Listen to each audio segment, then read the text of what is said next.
Hello, everybody. How's it going? Welcome to the Rambling Runoff. But today we got a special edition of the Rambling Runoff. We have the Podium Show today, first of its kind for our show. And basically, the Podium Show will help highlight one specific topic, and we will delve in more than we usually do. And for today's podium, we got college football, which starts in about a week, 2 weeks, if you consider it counting this week. But unlike our usual sports shows, no Danny today. Instead, we got one of my good old college buddies from the Bulletin newspaper at Cal State Dominguez Hills, also a Toro graduate, and personally my college football ESPN analyst, Mr. Daniel Tom. Daniel, can you introduce yourself for a second and say some stuff about you? Thanks for having me on, Robert. Love that intro you just gave me there. Hi, everyone. My name is Daniel Tom, a recent graduate from Cal State Dominguez Hills. As Robert said, I consider myself an unofficial college football analyst. So I feel aficionado. Would you really call me an aficionado? I yes. Guess. Okay, yes. So I mean, if you want to put it that way. I eat, sleep, and breathe college football from August to December. Include some of the spring months in there with spring practice, and I'm all over it. You'll find me on my couch from 9 a.m. to about midnight watching every single game I can probably find. Or you'll find me at a stadium here in Southern California cheering on my favorite teams. Again, Robert, thanks for having me on. Look forward to being on the show tonight. No, yeah, I mean, you're like the one guy that I know that knows like a lot of stuff about college football. So I'm glad we got you here.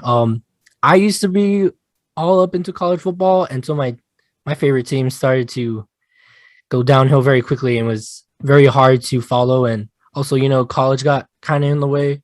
So it wasn't like I could wake up at 6 a.m. in the morning on Saturdays to watch ESPN's morning football and, see Lee Corso's helmet pick, which was probably one of my favorite parts of Saturdays, besides watching my team. But the fact that you couldn't even get the title right, as in College Game Day, shows how out of touch you've been with the sport since you've gotten into college.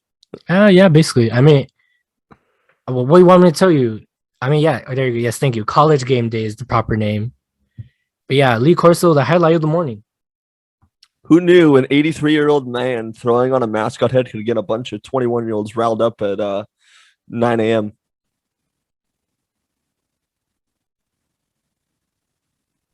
Yeah, I know, right? But yeah, are you ready to start rambling some college football? Let's get it going. All right, for sure. All right, so as I mentioned before, we're talking all college football. It's called the Podium Show. You got your first, second, third college football right now, first place. So that's why we're talking about it today on this show. And hopefully we get more of these shows out too. So let's start the rambling.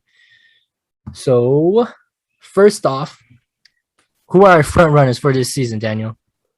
I mean, if you're looking at just Power Fives in general, if we're going to go, I'll start with the Big Ten. I think Ohio State has a lot that they returned from the last 2 years.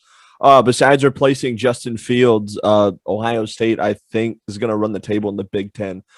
Switching over to the Big 12, I really like what Oklahoma's been doing the last couple of years. I would keep an eye on Texas, though. Texas now has Steve Sarkisian at the helm, replacing Tom Herman. He's looking to bring buzz back in Austin that has not been seen in over a decade. Everyone's been saying for years, Texas is back. Are they really, though? So I think this year is I think this is the year for Texas to prove to the nation that, okay, we're here to stay. Let's see, Big 10, Big 12, ACC, I think that's pretty self-explanatory. Clemson's run that conference and Stabub's taken over. There are a couple of teams who I will divulge on later who I think can give Clemson a little bit of a shakeup. I don't think that they will take them down from the top, though, but I'll jump in on that later. SEC, pretty much Alabama, but I do think there are a few teams that can potentially shake the Crimson Tide off from the top of the throne.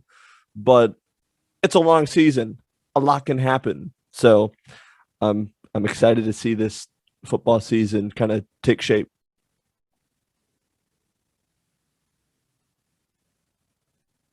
You good there? Oh, I'm good. I'm good. I wasn't sure where you were gonna stop. I was like, we winded up one of those like clapping monkeys, and you just kept going. But there's a reason why this show has the title, though, Ramble and Runoff, doesn't it? Yes, it does. Why, yes. So for me, yeah, you got your Alabamas, you got your Clemsons. You mentioned Texas. I know they're. I guess you could say they're going to be good. Everybody expecting them to be good, but they haven't been good in the past couple of years. I think the most hype they've gotten out of is playing USC because, you know, the old school rivalry and possibly moving to the SEC. But some teams that might be surprising some people: Oklahoma's in the top 5, Iowa State is in the top 25, Indiana, Coastal Carolina. So you got to watch out for those teams that by name brand, you don't expect them to be good, but you know, all the coaches and the analysts are expecting them like to show out.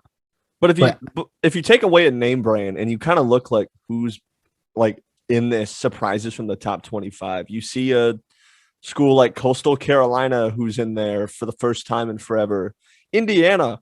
But you also have to remember a lot of these teams. Look, a lot of the Power 5 played late into the year last year, and it gave what's the word I'm looking for? It gave them a pedestal or a soapbox to kind of make their statement to the nation. Coastal Carolina beat an independent BYU at home. That game wasn't supposed to happen. The beauty of COVID is it gave us some very uncanny matchups that you would never see. Indiana, thanks to a rule change, did not get to play in the Big Ten championship game against Northwestern. And that was probably Indiana's best season. I don't want to say in program history, but in recent memory, because we all know Indiana is not a football school. They are a basketball school. That is very true. Hoosiers. So there's a lot you can look forward to this year, especially with these two non-power schools in the top 25. I mean, I guess you're right. I have noticed a shift in the landscape from when I was a kid. Like, there was never a Clemson. There was never going to be an Iowa State. There was never going to be a Cincinnati. Like, you look at the top 20, the AP top 25, and look at who else got votes. You see, like, Nevada, BYU, Ball State, like, Louisiana barely making it into the top 25. Like, who are these schools? Like, what makes you guys special? And I feel like that's something interesting. Like, if you like college football, like, you want to see these new teams, up and coming players, you know, no name people, you know, make it up to the ranks physically and emotionally and whatnot. But if you look at the other receiving votes column on that AP top 25, like you said, schools you never see there: Liberty, NC State, Army. That's because NC State played pretty good last year. But NC State's not a typical team you're going to see in the top 25. Yeah. And the fact that you have two Sunbelt teams in Coastal Carolina and Louisiana at 22 and 23 shows a lot how this kind of landscape of the sport has changed in the last decade. It's like you have two Pac-12 teams at 24 and 25, which isn't unnecessarily not normal, but to see these other programs get recognition for what they're doing, it's a testament to what this sport really is.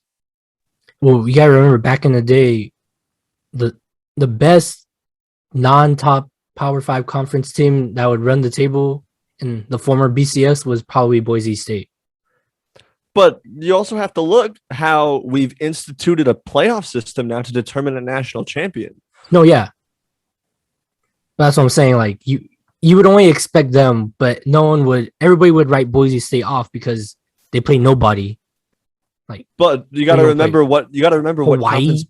Yeah, you got to remember what conference Boise State is in, though. Yeah. And the last time Boise State was given some kind of national notoriety, let's see if you remember this. Do you not remember the Statue of Liberty play in 2007 in the Tostitos Fiesta Bowl? Of course, who doesn't remember that? Jeff Sabransky to Ian Johnson to beat Oklahoma. But didn't someone get then married? again, they had Kellen Moore. Off of that play. So Ian Johnson was actually the guy who proposed to his girlfriend after winning that game back There in we go. 07. Yeah. But beside the point, boy, they had Kellen Moore all these years later. Chris Peterson put his name on the map by then going to the University of Washington after so many years leading that program. But like I've said, the landscape of this sport has changed so much. You just never know what can happen within a given year. I mean, I could look at some of these teams that for a long time were always in the top 10. Penn State, USC, Iowa, Texas, like all these teams were usually top 10. Now look, they're at the bottom. I mean, they're in the top 25, but you know, like I guess to them, like that's still like crappy, you know? Like that's not good at all. When you come from a program like a blue blood like Penn State or USC, you expect to win big games and achieve these lofty goals. And when you're not doing that year in and year out, obviously the fan base is going to get upset. And this is obviously isn't like the same. These aren't the same squads from like the mid to late 2000s. Yeah, exactly. But yeah, I mean, it's just going to be interesting to see it this year also because like how you mentioned COVID earlier, like, yeah, we were getting matchups because every week it was like, all right, well, so-and-so and so can't play. So, hey, you guys are not busy on next weekend. You guys want to play? And of course, all the teams were like, sure, why not? So that's how you got your UCLA versus Cal Berkeley's on a Sunday at 9 a.m. type of game. But see, that's in conference scheduling no, too. yeah, but they were never supposed to play each other. They only played each other because both of their opponents got sick, and that's how you got those games. I'm just using this as one example. This happened. Was that game not on the initial schedule in 2020? No, it was not. They were supposed to play totally different. Well, dude, it was on a Sunday. I was gonna say I know they were supposed to play other opponents, but did they just miss them in the scheduling rotation? That's what I'm trying to think.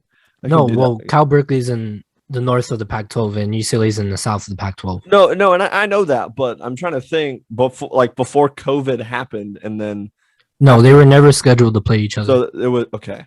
That's all I needed to know. And I know this because I was there. Shall we link your listeners to that?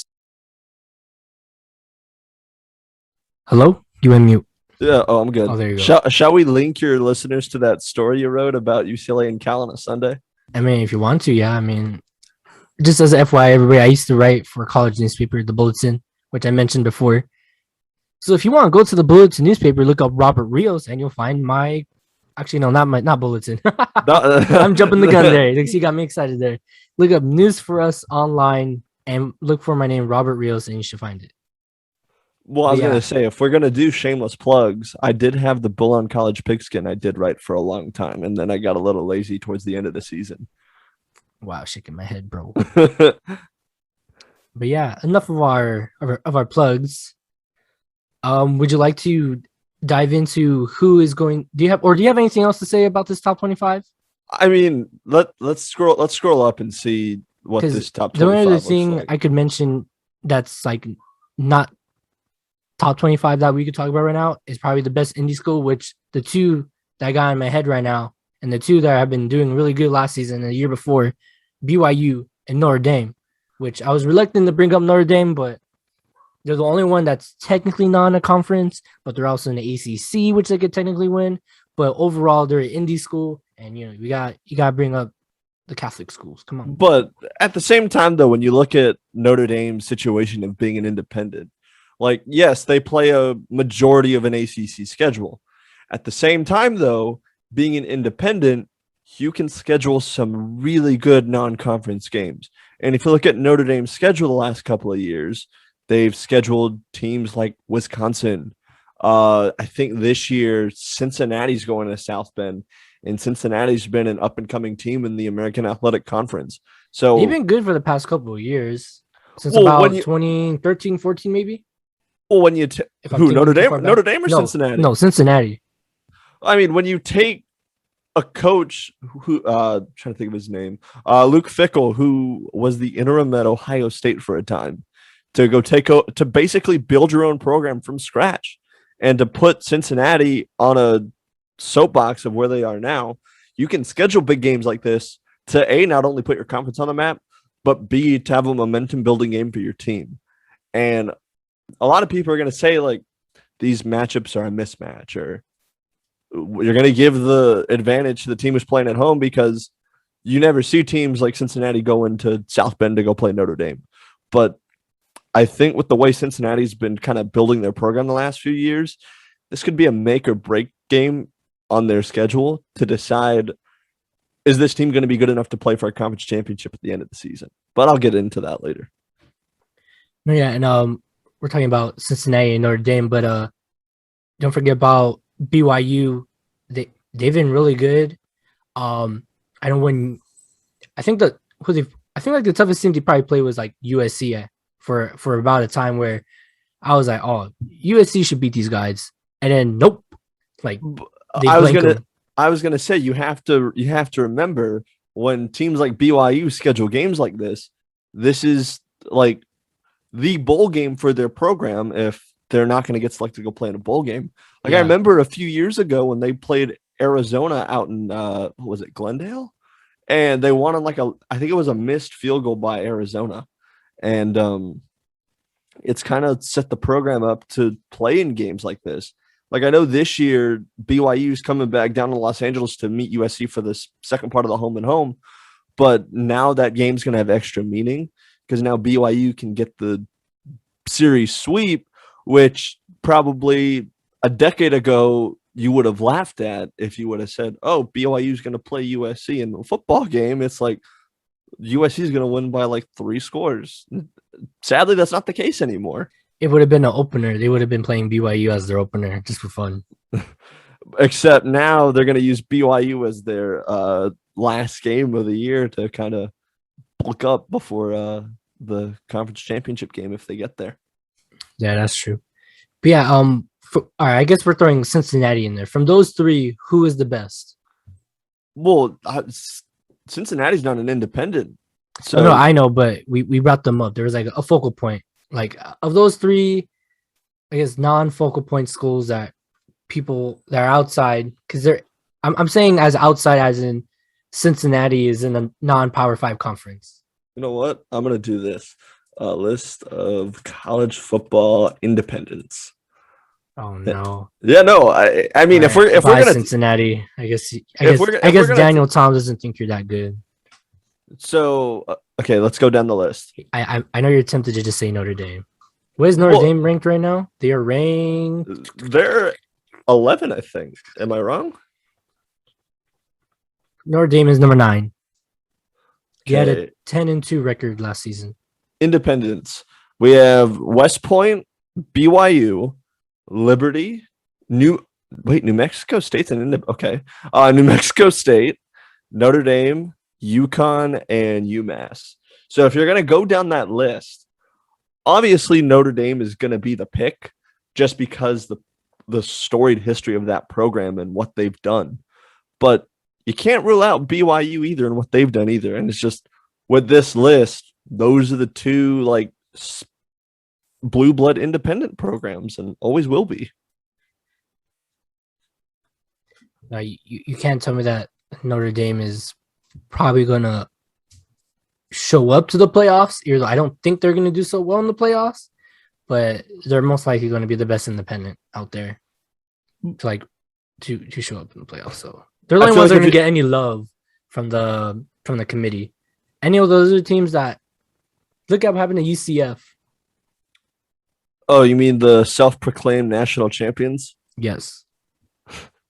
And look what happened to Scott Frost. He's at Nebraska now. He said, "See you guys." But now look at smaller team. But now look at by name. But now look at Nebraska. They're a laughing stock in the Big Ten. Yeah, you're a laughing stock, but still sell out your games. Something I'll never understand. How long has he been there? 2-3 years? No, I think Frost is going on like his 4th or 5th year. Oh, no. Oh, okay, never mind. I was about to say, well, usually when a new coach heads to a new place, he has all his scouting. He's going to bring in all his scouted players with him. But 4 to 5 years is a little long. Unless even with the kid, even with the kids he's been recruiting, though, it's just like none of his guys have been able to translate what he wants on the field just because he's playing in such a competitive conference that has so much power that Nebraska often gets overlooked. Yeah, it's like whatever worked in one place isn't going to work here now, unfortunately. Exactly. And it's not even because of the players. It's just the competitiveness is higher than what he was facing before. In what conference is it? Nebraska's in the Big Ten. Oh, and I'm talking about UCF, American Athletic, the AAC, which the only other competition is Cincy. For the most part, yes. So yeah, like there was gonna be no love for the team out in Central Florida. But I mean, if you're gonna talk name brand in the AAC, UCF and Cincinnati are the two where it's gonna be. Yeah. But before we start saying who's gonna run each conference, because we're starting to allude there, who do you think is gonna be a real surprise team for the season? You know, I really like what Georgia has cooking in the SEC.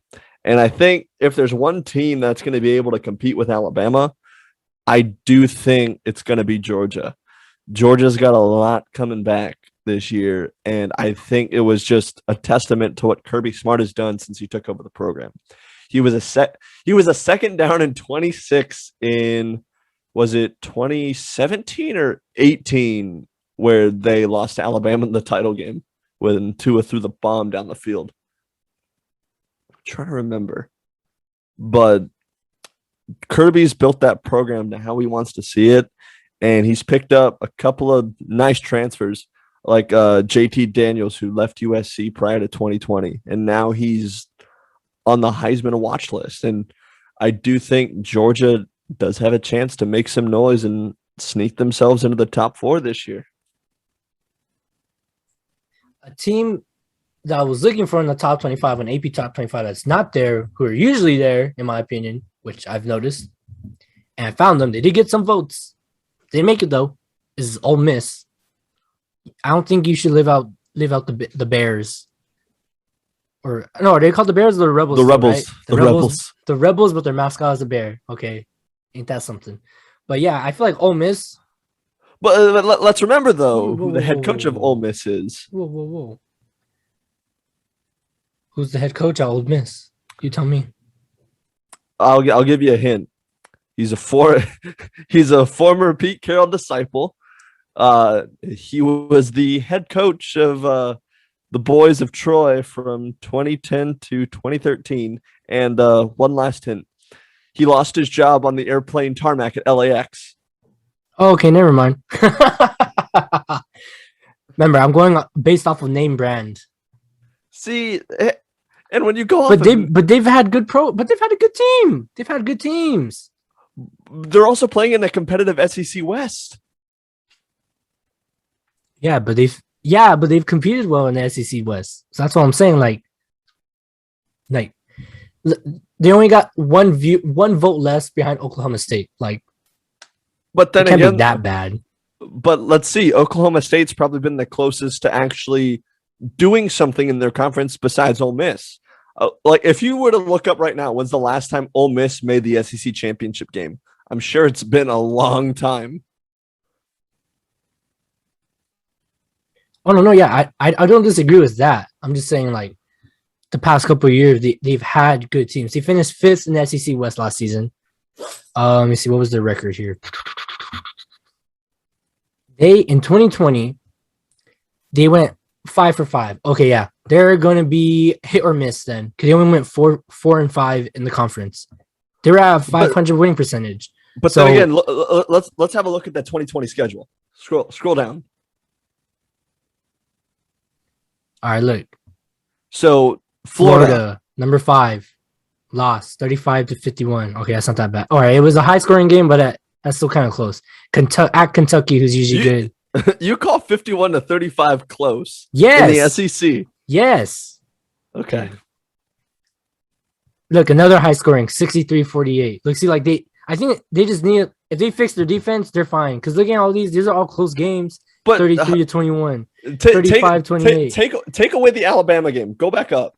If you take away the Alabama game and you look at the week prior when they go to Kentucky, it took you overtime to beat a bottom feeder of that conference. What? Dude, you're wild. Bro. Tell me if I'm wrong. Kentucky is a bottom feeder of the SEC in football. Bro, last time I checked, they had at least 1 or 2 good seasons not too long ago. So I wouldn't say they're when. All right, look, it's been a while. All right, it's been like 2 or 3 years. I guess they fell off. But all right, wherever you say, Mr. Aficionado, I'll take your word for it. But I would say they probably play a decent Kentucky team. Lost 63-48 to Alabama. Lost 33-21 to Arkansas.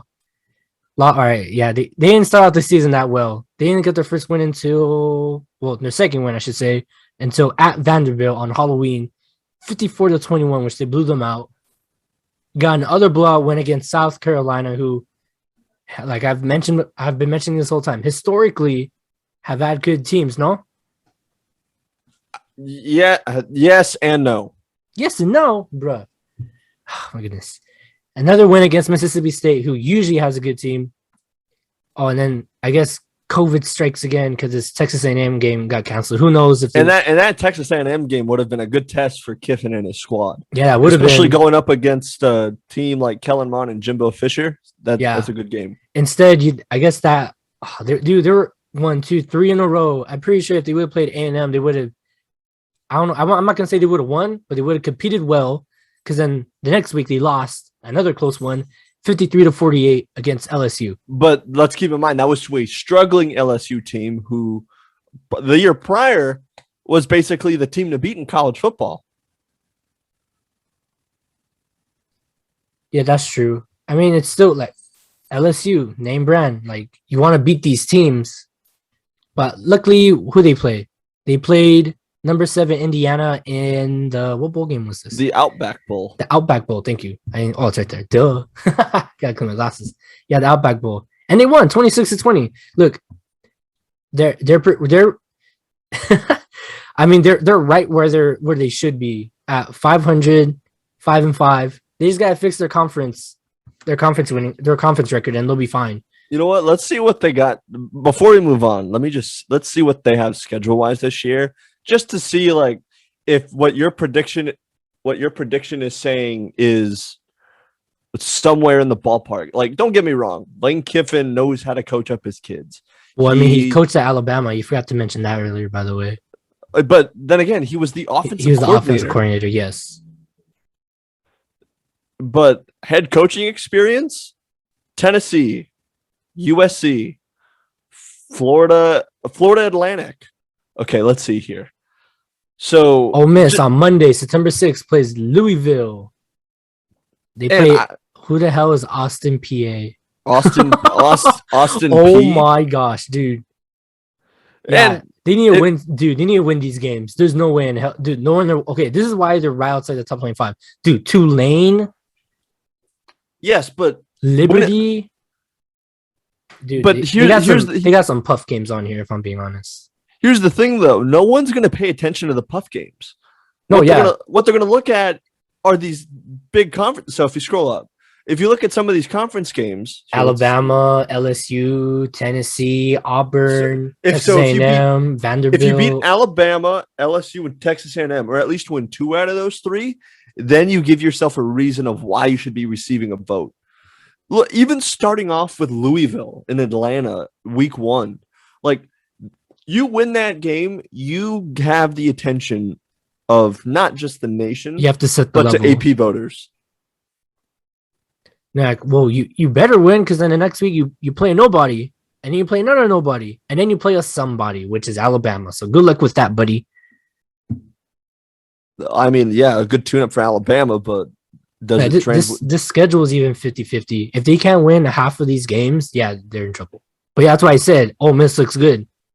So there's no reason why there's no reason why Ole Miss should not start the year 3-0, at best 2-1. Yes, because if you need to beat these 2-1, because I think the Louisville game can be a toss-up. No, yeah, that one's a toss-up. But yeah, if you can't win these first 2 or 3 games and you go up to Alabama and you're like, oh man, we only won one game, or we lost all 3 games. You're gonna go up against Alabama, then Arkansas, then Tennessee, then LSU. Dude, 1, 2, 3, 4, 5 really good teams. What I love about this schedule with Ole Miss is they go on a gauntlet right after Alabama. So if you go to the Alabama week, which is October 2nd, do they go? So at Alabama, they come home to play Arkansas, which should be a win, if I say so. For Arkansas or for Ole Miss? That should be a win for Ole Miss. Dude, you're telling me Arkansas is not good, dude? I'm not saying Arkansas isn't good. I just think Ole Miss has the talent to beat Arkansas. Yeah, but I'm not gonna say it's a guaranteed win. I don't want to say it's a 50-50, but I think Ole Miss would edge out Arkansas, especially if you're going to get embarrassed by Alabama the week prior. Like, don't get me wrong. If Ole Miss can hold Alabama to under, what's a good prediction here? 30. Under 35, that's a win for Ole Miss. Yeah, there you go. Because if you're hitting 40, 50, yeah, you're in trouble. Because then you're just going, like, we saw their prior schedule. They went into a shootout, basically. Like, do you want to go into a shootout or a race? You're going to run out of gas. You're not going to win that race. I would say if you go into a shootout with a team like Alabama, you're going to basically deplete your entire offense. And then, bam, that's it. Game over. I don't know what else to say about this schedule. So, they got to win half of these games. You know what? I'm going to be really interested to watch Ole Miss now this year. So thanks, Robert. There you go. I told you just by name. You just got to look at the names and be like, hey, whatever happened to this school? Are you guys coming back? Oh, okay, cool.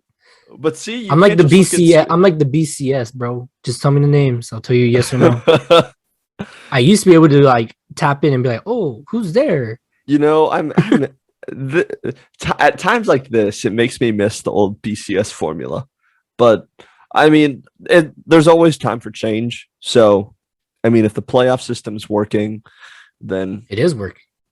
Well, it's just way harder to tell you who's going to win or not. There's been talks about expansion, which I know we'll probably get into later. Yes, so don't talk about it. Yeah.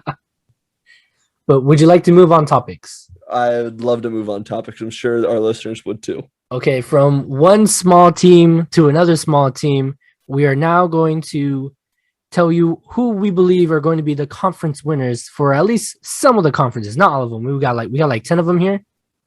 I believe so, yes. Oh, okay. So we'll do quickly say which we're going to go through each one.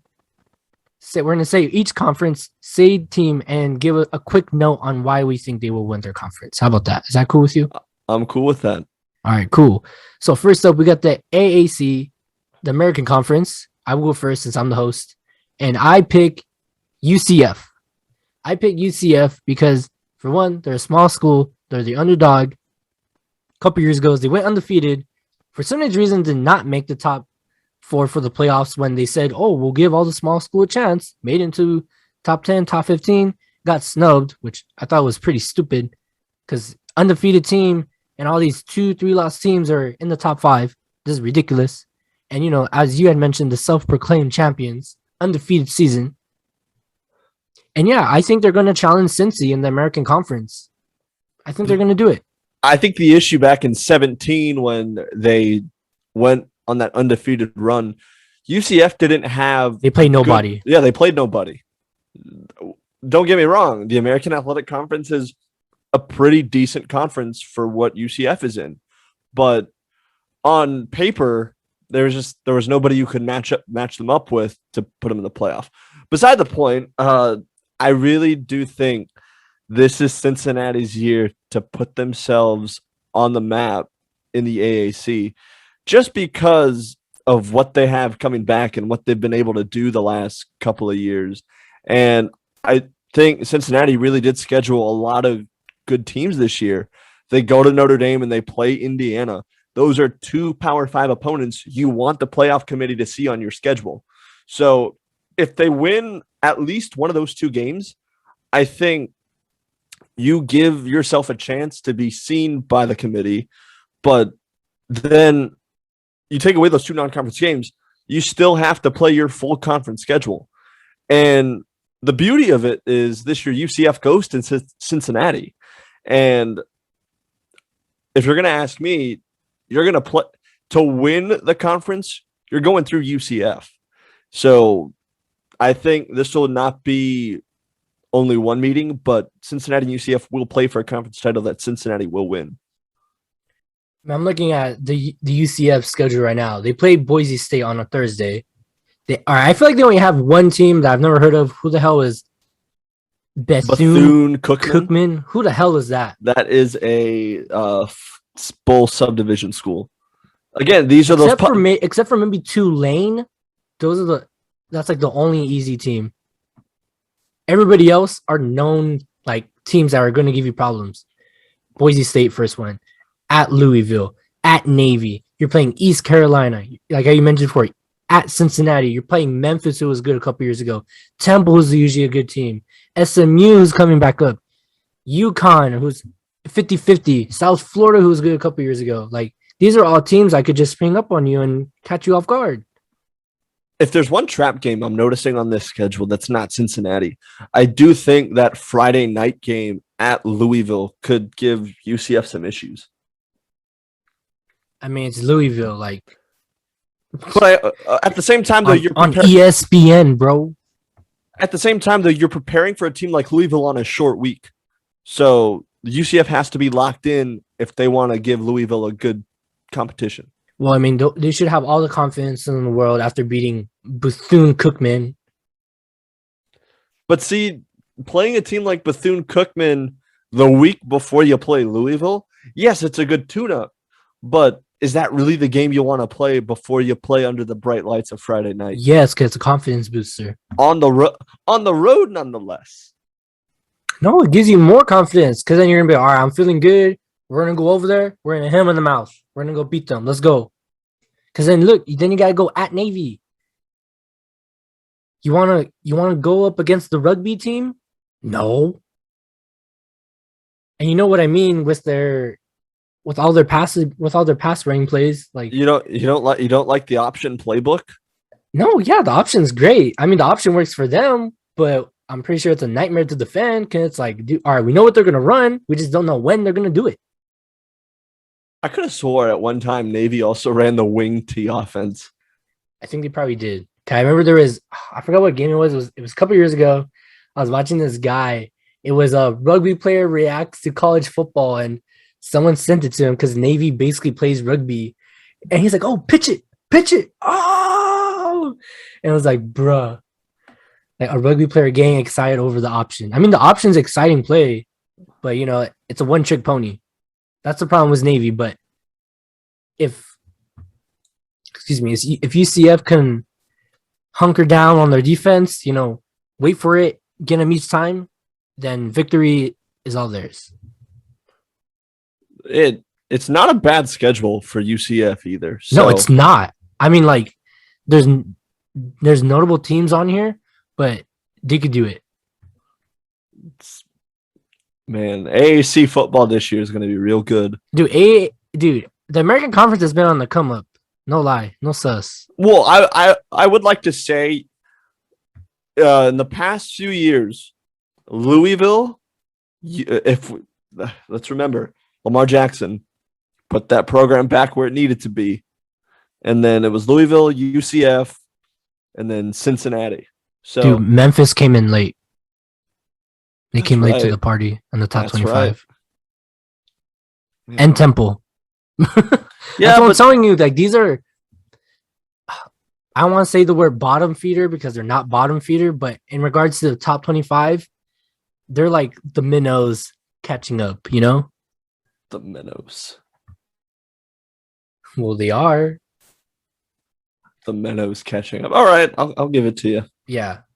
But no, yeah, Cincinnati is a good team too. So you make good points. But you said they're playing Notre Dame and Indiana? Yeah, I think they go to both. So if they win those games, yeah, they're guaranteed at least a top 10 spot. Well, here's the thing. I think if Cincinnati beats both Notre Dame and Indiana, I think they're in serious consideration for a spot in the college football playoff. And I'm only going to say that because you're going to knock out a potential top 10 Notre Dame team on the road, nonetheless. And then Indiana, who finished last year number 7. Come on. Like, that's what you need. And if you're going to beat UCF twice, that should be more than enough of a body of work to at least have a little bit of consideration. Did you say they're going to beat UCF twice? Well, you would have to Whoa, buddy. When I said UCF is going to run it, they're going to run it. But to get to where you want to be, you'd have to probably beat the same opponent twice. That is true. You're right. My apologies. I totally forgot about that part. in this conference, it's going to be UCF. I'm still in the old school college football. This is how you know I'm out of touch. I'm in the old school. You play everybody, and then that's it. Nope. You can still meet them a second time in the championship game. Interesting. What I love about this sport. Well, looking at the next conference, you want to start doing that? I think the next conference we got up here is the Sun Belt, which typically you're not going to see in the media all that much. No, not much. But within maybe in basketball. But really, basketball, like, do we talk about the Sun Belt? No, but you talk about Coastal Carolina. So back to my point. In the last year and a half, we've seen conferences like the Sun Belt kind of gain national notoriety. And one of those teams in the Sun Belt, Coastal Carolina, really became like the Cinderella of the sport. And the fact that they beat a ranked BYU team in 2020 says a lot of where this program is headed. They were 11-1 last season. But were given no respect because of the conference they play in. Well, now they got respect. They're ranked number 22. And the reason why we both speak highly is because we both pick Coastal Carolina. But why did we pick Coastal Carolina? Well, I put them down because they're ranked. I'm not even going to bother. Because I looked at, I'm like, who else is in the Sun Belt? Nobody. Louisiana. I'm saying and looking in the right next to each other. Coastal Carolina 22, Louisiana 23. I don't know. I think the same thing was like UCF playing nobody, so they have to win all their games. You know, if they lose more than the one game that they did last season, then that's it. It's over. Goodbye. No top 25 for you. But then again, a top 25 ranking for schools like Coastal is already a win enough for the season. So don't even count out the fact that they could potentially make a bowl game. No, of course they'll make a bowl game, but in regards to being in the top 25 and getting into the top 10 and by the slimmest margins getting into the top 4 for the playoffs, it's going to be a tough road. You got to win everything. Happen. You got to win everything. Okay. Even if Coastal Carolina went 12-0, they're not getting in. Bro. All right, look, they're playing the Citadel. They're playing Kansas. They're playing Buffalo, who's historically okay. UMass, nobody. ULM, nobody. Arkansas State, all right, that's an okay team. Appalachian State, that should be a good game. And then they play Troy at the end. So there's no excuse for them to play poorly. They have what are you talking about? What are you talking about at the end? That's only like the first few weeks. Wait, but it only ends right here, buddy. Yes, but that's because you're not the full schedule. So click on the full schedule. What do you mean the full schedule? Where it says football up at the top, click schedule. Bet. Yeah, that's not the whole schedule. Imagine that's all their games. Oh, no. You guys can't see, but we're on Zoom. I'm sharing my screen. Kansas. All right, here we go. UMass. Oh, that's even better. They get Kansas at home. Bruh. Who else we got? Appalachian State, Troy, Georgia Southern, Georgia State, Texas State, South Alabama. Bro, these last 4 teams I've never heard of. Do they avoid Louisiana this year? I guess. Or are they in? Or maybe they're in a different division. I guess so. But yeah, I guess so. I guess that's a scapegoat. Essentially, this is Coastal Carolina's ticket into the Sun Belt Championship game. No, yeah. Minus a potential loss to Kansas, but then again, it's Kansas, the bottom feeder of the Big 12, who's not a football school. Mm-hmm. But yeah, their schedule looks like it doesn't look gnarly. Because like those last 4 teams I've never heard of. Like those schools. What, like, I know they Georgia State. Georgia State's plays in Atlanta. Bro, that is hilarious. They're divided into East and West Division. Georgia Southern beat Florida years ago. Georgia Southern went into Gainesville and beat Florida. Bro.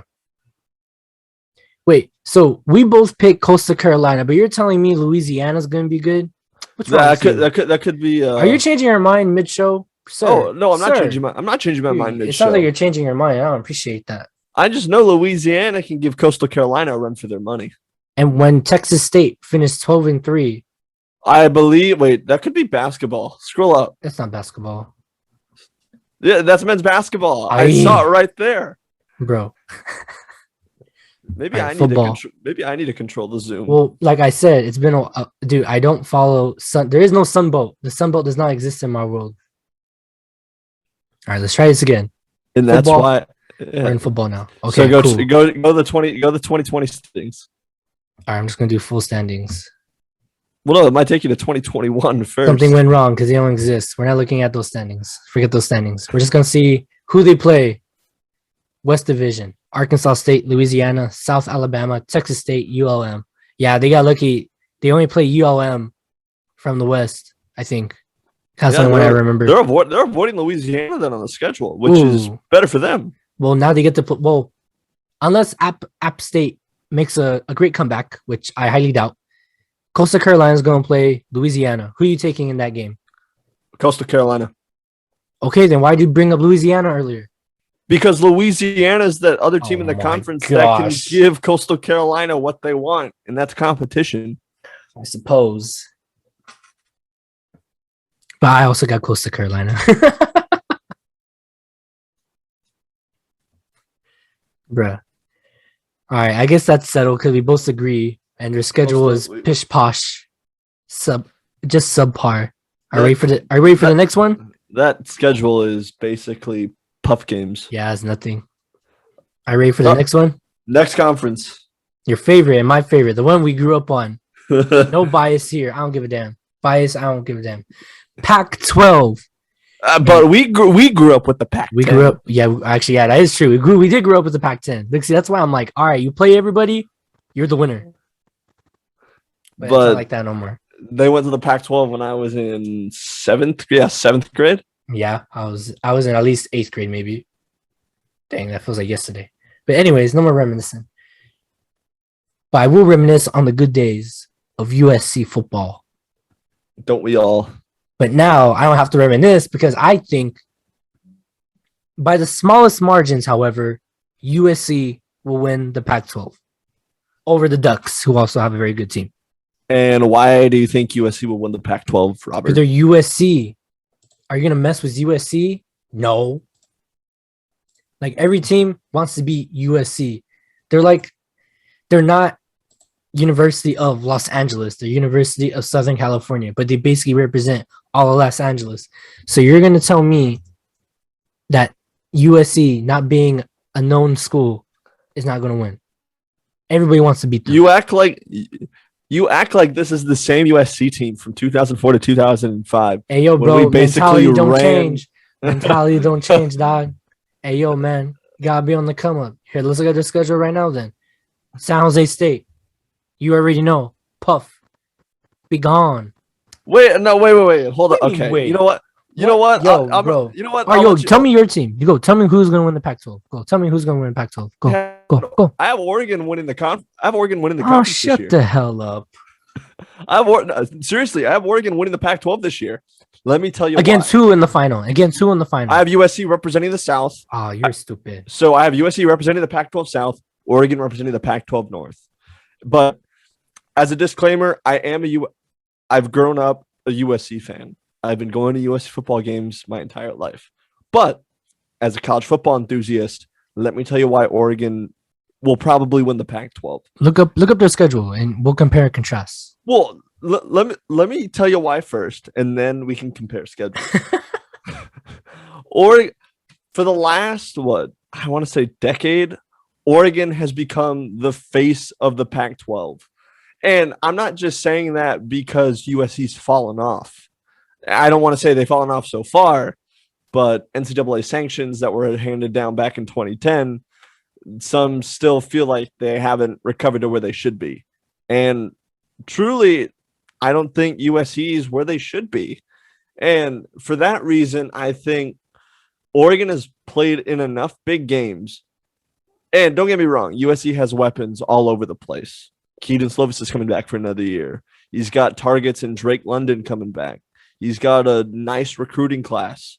He's got the number one player in the class of 2020 on his defense. But USC hasn't proven to me that they can win in the big games. Let's look at last year. In a shortened season, you went 5-1. The one loss coming to none other than the Oregon Ducks in the Pac-12 championship game. This is the same USC team who was spoken so highly of. They had to win their first two games with last-second scores. And yes, it's good football. I don't want to say it's good football. No, sorry, I got to interrupt you. Yeah, they did do last-minute comebacks. But I think this year they've cleaned up their act. And this time they're going to make it to the final again. Most likely play Oregon. And they're going to give them hell. They're going to give it to them. All right, so let's have a look at USC schedule this year while we're at it, and then I'll pull up Oregon's. Yeah, you pull up Oregon. All right, look, USC September 4th, Saturday, San Jose State. That's usually a puff game for them. Easy money. Except San Jose State bro has now become a dangerous opponent on the USC schedule. And let me tell you why. Dude, we'll get to them later. Don't even tell me why yet. We'll get to them later. We know they went undefeated last year. They won it all. We'll get to them later. They'll get their time to shine. But right now, let's focus on the Trojans. I'll just say not the dumb Spartans or whatever they're called.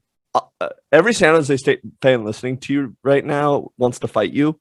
Dude, let's go. Dude, I remember going to the LA County Fair with my little boombox in my hand with my jersey, listening to the game, thinking, oh, man, I'm going to miss the game. And I'm like, oh, dang, San Jose State scored a field goal on us. And then I was like, I hope we win. And then what happened? We won like 50-3. Then again, remember who was the head coach of that team at the time? This isn't what I love about USC fans. And I can speak on this because I am part of the fan base. We love to reminisce on the old success we've had with Pete Carroll, Matt Leinart, Reggie Bush, and all the players we had back in the Pete Carroll days. Unfortunately, that's about 2 decades old, and times are different now. This isn't the same Trojan program that it once was.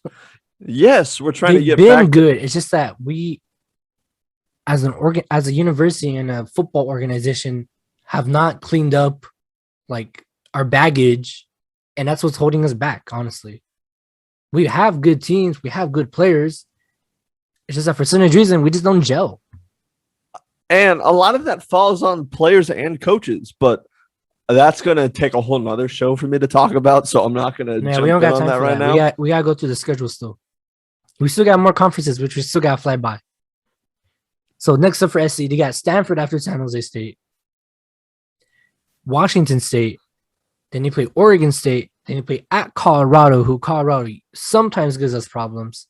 We play Utah, who always gives us problems. Then on Saturday, October 23rd, NBC. Is the Utah game at Utah or at home? It's at home.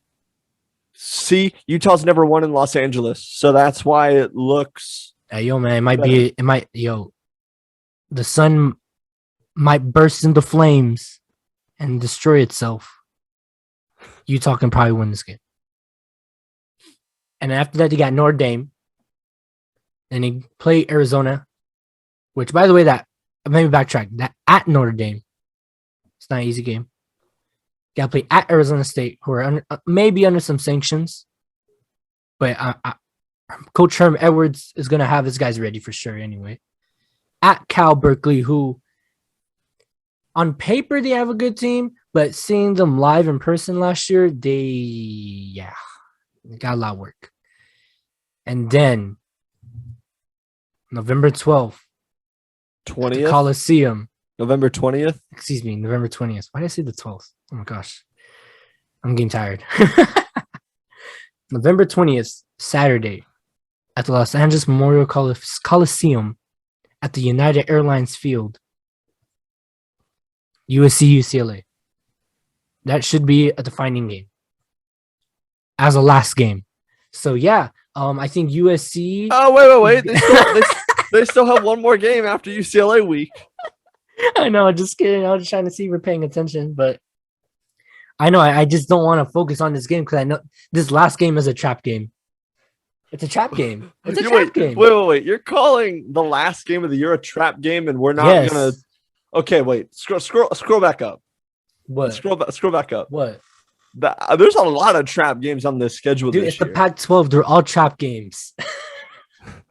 They call it Pac-12 at night because it's a beat 'em up. So, let's see. Dude, I already know these games are going to be like scuffed. These games are all sus. All these opponents are sus. Like you're telling me, oh, Utah can never beat. Yeah, they never beat them. But dude, whenever we go play them over there, it's nightmare. It's seeing Utah is nightmare fuel. I was going to say, don't tell me that Utah has never beaten USC at the Coliseum. And I mean, don't get me wrong. They've come close a couple of times. Like 2019, they came close. 2017, they were pretty damn close. And it took a botched 2-point conversion to seal that one. I really think that Arizona State game at the beginning of November is a trap game. And I'm going to say this. Let's not even look at what last year's game was. The pieces Arizona State has coming back should be worrisome for USC. But they lost pieces too. They still have their gunslinger and Jaden Daniels coming back this year. So that's true. I don't count out Arizona State. They'll be ready to play. Coach Herm's going to have them ready? Herm will have them ready to go. Well, that's good to hear, I guess. But who do you got winning the Pac-12? If you could go by them really quickly, give me one reason why Oregon is going to do good. I just think with the schedules Oregon's got this year and how much they've got coming back, they seem to have all the pieces. And to me, USC just hasn't proven they can win big games. And that stretches back. That stretches back to when Sam Darnold was still around, when we played Ohio State in the Cotton Bowl and we got manhandled. And wait, are you forgetting what happened the year before? What, winning the Rose Bowl after being left for dead? Yes, dude, that was a good game. I cried. Sam Darnold carried us on his back, okay? He did carry us on his back. I'll give you $1 if you could tell me who scored 3 touchdowns in that game. Deontay Burnett. Easy. There you go. Easy a hat trick in the soccer world for you. There's my soccer reference for today, everybody. And, I mean, just doing a quick glance at Oregon's schedule, it's very winnable.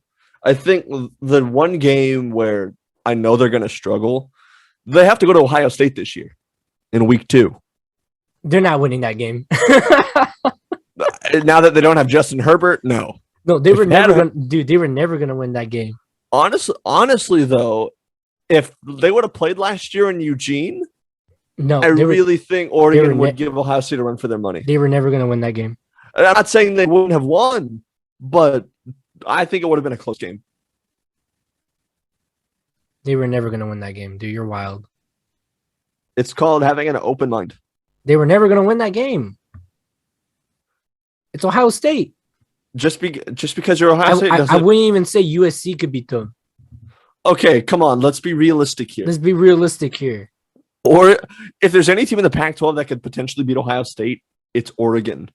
Dude, you're wild. I'm not saying it's going to happen this year, but realistically, that is the one team that could potentially beat Ohio State. And let's be realistic. Oregon's schedule is basically this one team. Okay, I see. Okay, Fresno State is okay, but this one team, the third team they're playing, Stony Brook. That's a win. What the hell? That's a win. That is a win. That should be a win. Currently, looking at their schedule, they play number 20 Washington, that number Washington 24 Utah. Also. That Washington game should be good. No, it should be good. I think that Oregon-Washington game will be the game that decides who represents the Pac-12 North of the championship. Yeah, and then you gotta play the Civil War the next week, No, that's like in fucking or excuse me, yeah, 3 weeks. 3 weeks later. Excuse me, I misspoke. So I do think Oregon does win the Pac-12 this year.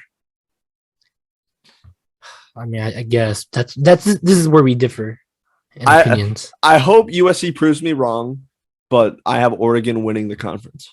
I mean, I hope they don't prove me wrong. All right, I think we should jump into the next conference. Yeah, we gotta go by some of these quick, sir.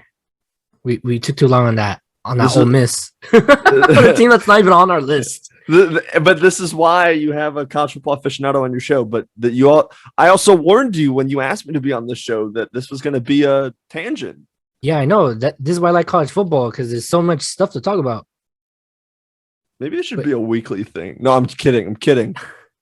I mean, we most likely will do a mid-season review and see where we are. Honestly, I'm fine with that. I'm okay with that. No, that'd be good.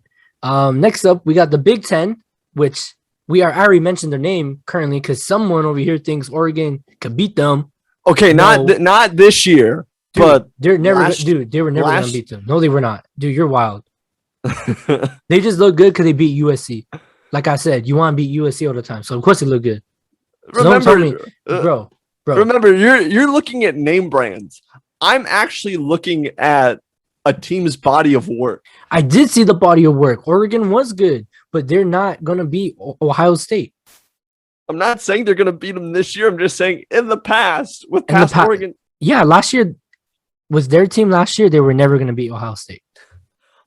I don't think they would have won. I do think they would have put up a damn good fight, though. No, yeah, it would have been a good game, but they were never going to win. All right, Big Ten, go. Well, we already said it. Ohio State. And all I gotta say is they run it. That's it. I don't got to say nothing else. I'll say this real quick. Ohio State's also my pick. They've won 4 consecutive, and I expect them to make it 5. I don't see any talent in the Big Ten that can challenge Ohio State, unless somehow Michigan wakes up from the dead and finally beats Ohio State for the first time in almost a decade and a half. Wait, who's gonna wake up from the dead? I said if Michigan wakes up from the dead, but that's like saying a pig's fly. I mean, same thing with Michigan State. Yeah, but Michigan State has had a couple of down years. Yeah, no, I don't see it. No, yeah, no. All right, so we've gotten to the Big Ten. Next conference. We might be good. Dude, same thing. ACC. All right, on 3, say the team. 1, 2, 3. Clemson.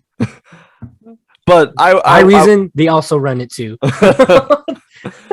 So Clemson's also an easy pick for the ACC. I just want to say though, there are a couple of teams you should watch.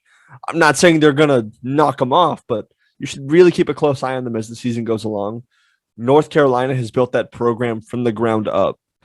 Don't get me wrong, Larry Fedora did what he could with the program in Chapel Hill. But you bring in a football mind like Mac Brown, the same Mac Brown who with Vince Young in 2006 knocked off USC in the national championship game. Shut up. And I'm just kidding. All I need to say are these words: 4th and 5, the national championship on the line right here. That's all I got to say. Hey, do you want me to run the ball 20 yards down the field and try to option it for no reason? I think so many years later, us USC fans are still salty about that national championship game. I was a kid. I was just like, oh, cool. And I was like, wait, we lost? I think that was the first time I'd ever seen USC lose a football game in my entire life. Because you were 5. I was in 1st grade when we played in that game. Me too. All right. I'm looking at the schedule really quick. Clemson plays Georgia, South Carolina State, Georgia Tech, NC State, Boston College, Syracuse. That should be a good game. Syracuse always gives everyone a problem. Pitt. Ooh, South. That's a good game. Yeah, another name brand school, come up and coming. Florida State, Louisville, UConn, Wake Forest, another one of those wild card teams, and then at the end, South Carolina. And then, did they play a conference game? A conference championship? Yes, they will, but it's not there. Are they separated? They're separated, huh? Yeah. Well, so what I think with Clemson this year, there's 2 games I think you should keep an eye on. That opener against Georgia, which I really think if Georgia beats Clemson, that's going to be their kind of case of, okay, we beat Clemson. Let's win out and see if we can't get into the playoff. I mean, that's the goal. But there was a team I was thinking about putting on here. But since Clemson usually runs the table in that conference, I highly doubt they're going to do it. But they're in the top 25, and that's Notre Dame. I don't think Notre Dame has a body of work. Notre Dame ranked number 9, 10-2 last season. Yes, but this was the same team that got ran off the field against Alabama. That is also true. That's why I said, because Clemson always runs the table. Like, they're going to look good. They play Florida State first. They play Toledo. Then they play Purdue, Wisconsin. That Wisconsin game is going to be good. Dude, then they play Cincinnati. They have back-to-back weeks of games they should win. 3 good games if you count Purdue. That's a low-key rivalry right there. Virginia Tech. Then you go, and they play at home against USC. Play at home against North Carolina. Play at home against Navy. Then you go to Virginia. At home against Georgia Tech. And look at that, Mr. Tom. November 27th, their last game. Where are they going? Stanford. There we go. That should be another good game. So if Notre Dame plays how they usually do, they should kill everybody on the schedule. Okay, go. So stop it right there. Go back up a little bit. I think it's right before Purdue. They play Toledo. Yeah, no, after Purdue. Wisconsin. So I was going to say, you have a stretch of, it's 3 games? So it's Wisconsin, Cincinnati. They get a bye week? I guess so. October 2nd. No. Wisconsin, Cincinnati. October Virginia. 9, October 23rd. So they have a stretch of 5 games, which starts with Wisconsin and ends with North Carolina. So that's 5 weeks of really good competition for Notre Dame. If Notre Dame can win, what's a good number here? So those 5 games, if Notre Dame can win 3 or 4 out of those 5, I think they're in good shape. Because then they're gonna, well, technically they won it last year. I think there was no ACC championship game. There was that Clemson won. Was it? Am I tripping? Yes, Clemson won that. Or am I tripping? Because since they play separated, huh? That's probably what it was then. Because they played Notre Dame then, right? Yes, but Notre Dame isn't right. I watched that game. I'm so dumb. Yeah, I was gonna say Notre Dame isn't counted in the ACC standings because they're an independent. No, but they do play ACC, which for last season, yeah, they played them in ACC championship game because this year they're back as an independent. But they're no longer eligible to win it all. Well, yeah, so they wouldn't be counted in the ACC standings. Oh, how disappointing! I suppose. I mean, it's cool that they have that deal to play all the ACC teams. Because then, like, now you play actual competition. Because the ACC is a good conference still. But it hurts them in the end when it comes to playoffs. No, yeah, when you lose, yeah, you won't lose these games. All right, I think we should hit the next conference. Yeah, who cares about Notre Dame? Go Clemson. Clemson's going to win it anyway. Whoever they play in the championship. And we go to the Big 12, which I got Iowa State. And from my recollection and my research, which was correct as always, if I should say, they got a good run game. So you got to watch out. They're going to run the ball. They're going to run you down. Don't expect to pass. That's all I got to say. But of course, I see your notes here. You have a lot more to say about it. Go. Please enlighten me on why your team will win the Big 12. So here's why Iowa State won't win the Big 12. The Big 12 still goes through either Norman, Oklahoma or Austin, Texas. And Texas is... It's not Texas. Texas is up and coming, like I said at the beginning of the show. Steve Sarkisian takes over. Finally at the helm of a football program again after being an offensive analyst at Alabama. He's not lit. It's going to get lit. Or he's not drunk on the sidelines as the head coach of USC. But I think this is the most hype Texas has seen in the last decade. So I do think Wait, Oklahoma. more hype than the games against USC? Dude, you're wild. Yeah, but no, here's the thing. That's just one game on their schedule. If you look at the Big 12 slate Texas has played within the last 4 or 5 years, no one gives a shit about Texas. To all the Texas fans out there, these are just solely opinions. But you take away those 2 games against USC, and you look at the slate Texas plays every year. This is the year I think Texas can make a statement for themselves and play for a Big 12 championship. Yeah, you have no Sam Ehlinger. Yeah, you lost Keontae Ingram to USC as a transfer this past summer. But Texas has all the pieces they need to keep up with Oklahoma, not only play Oklahoma for a Big 12 championship, but keep it damn close too. I mean, I suppose they're about to move to the SEC, so why are we giving away spoilers? Go out in a bang. Hey, we'll get to that. Don't worry, we'll dive more into it. Dog, they ain't moving to the SEC until 2025. Yeah, I know. They're just getting ready. They're like, we're just gonna. If you're gonna say Oklahoma's gonna win, then their mentality is, we're gonna show we control this conference and go take over the SEC.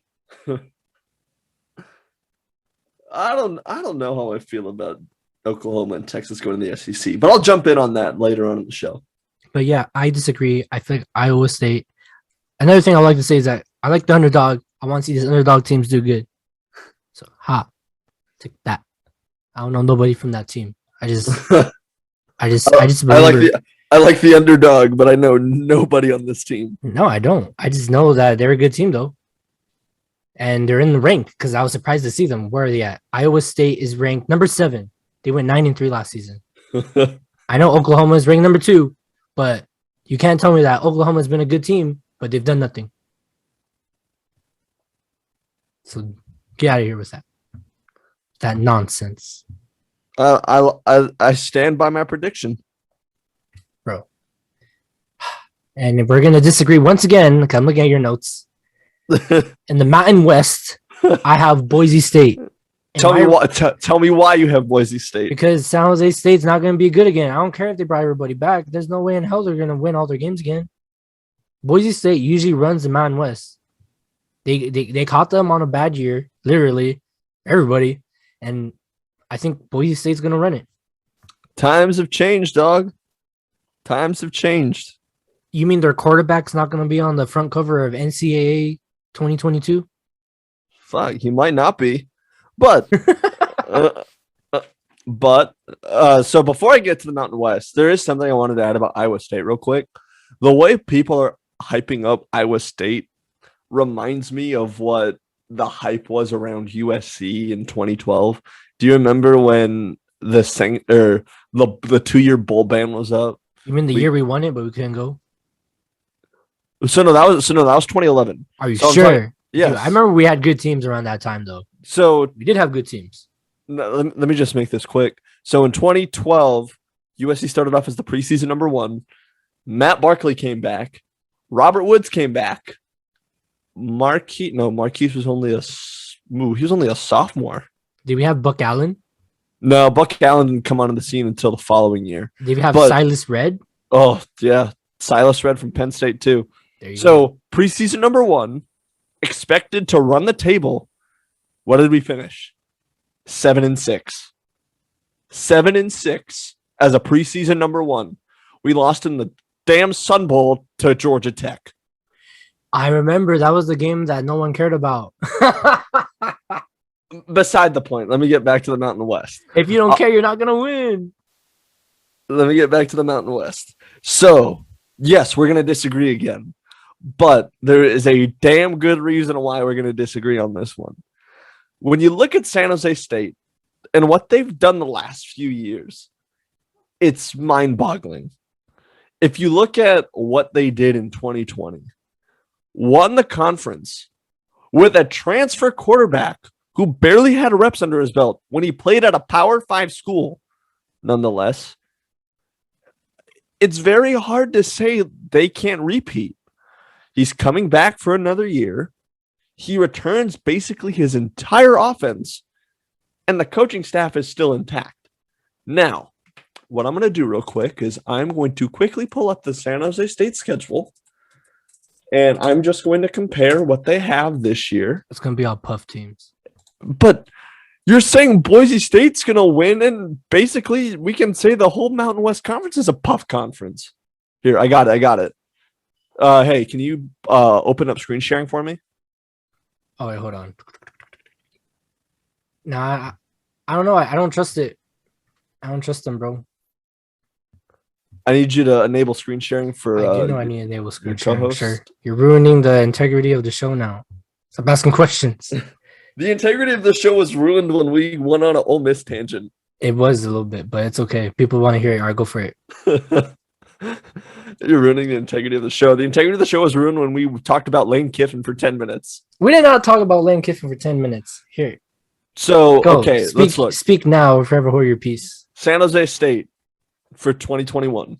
Home against Southern Utah. Win. At USC, which, if San Jose State plays their cards right and USC doesn't come out of the gate firing, this could be a game that San Jose State could escape with.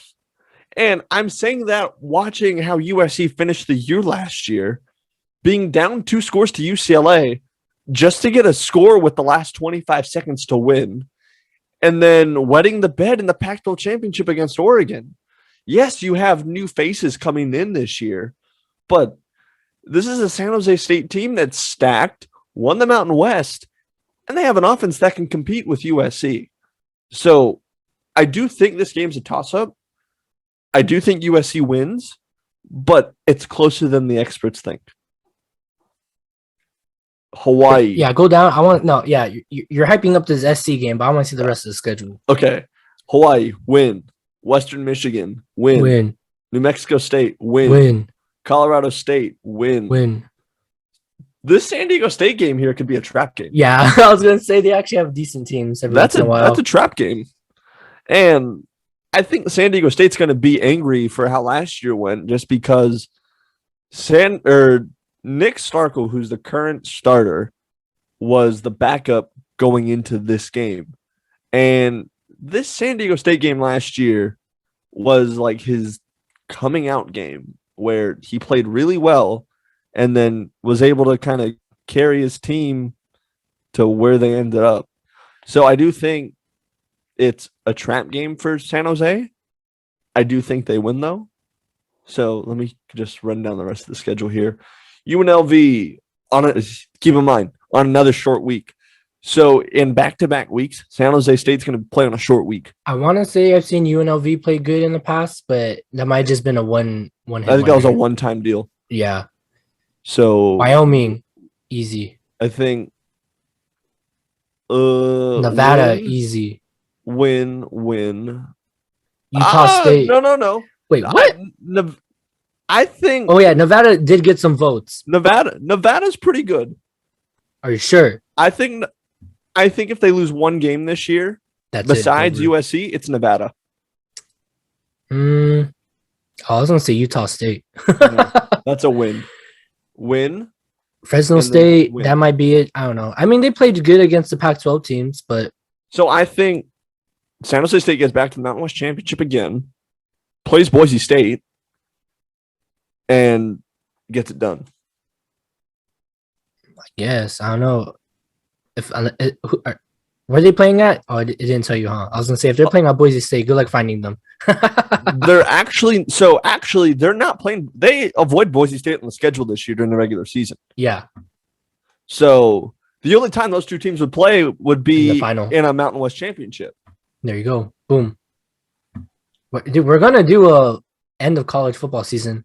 So I'm gonna be like, haha, in your face. So what? Oh, we're doing it. We're doing a mid-season review and end of the season. We're doing it all, baby. All right, we got one more conference we got to run through.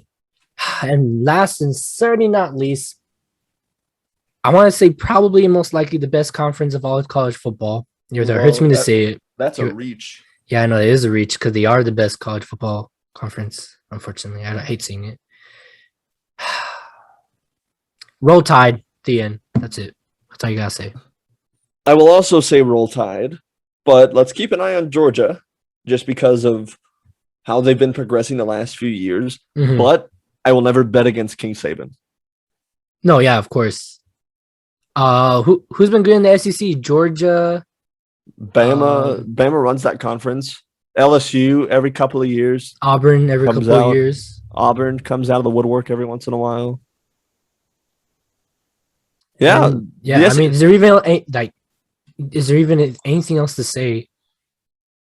Because they'll bring out some random quarterback from who knows where, and he'll throw pure not even dimes. He just does his job properly.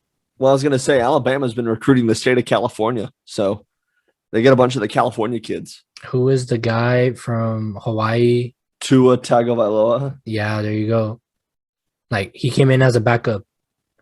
wins the championship game. Yeah, who did he come in for? Jalen Hurts, right? Yeah, Hurts was struggling when he got pulled. He was hurting. That's a knee slapper. Here we go. Robert's corny jokes again. There you go. But yeah, certainly Alabama. They're ranked number 1 outright. For obvious reasons. 13-0. I think looking at they're the only undefeated team in the top 25 at the AP top 25 right now. And yeah, but what else is there to say, Daniel? I think Alabama. It's going to be Alabama and Georgia for the SEC title. Alabama gets it done. Outright